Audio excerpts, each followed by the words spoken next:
నెల్లూరు జిల్లా వెంకటాచలం మండలంలోని పలు గ్రామాల్లో ఇటీవల మాండూస్ తుఫాను ప్రభావంతో భారీ వర్షాలకి చెరువులు, కాల్వలు, వాగులు నిండి పొర్లడంతో రైతుల పంట పొలాల్లో వెల్లువ ప్రవహించడంతో వెల్లువలో మునిగిన వరి పైరులు కుళ్ళిపోయినాయి.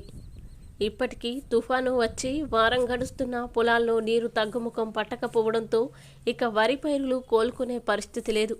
రైతులు ఎకరానికి ఇప్పటి వరకు 15,000 నుంచి 18,000 రూపాయల వరకు ఖర్చు చేశారు. నారుమల్లు, నారువేతలు వేసిన మాగాని పూర్తిగాను పాక్షికంగాను దెబ్బతిన్నాయి.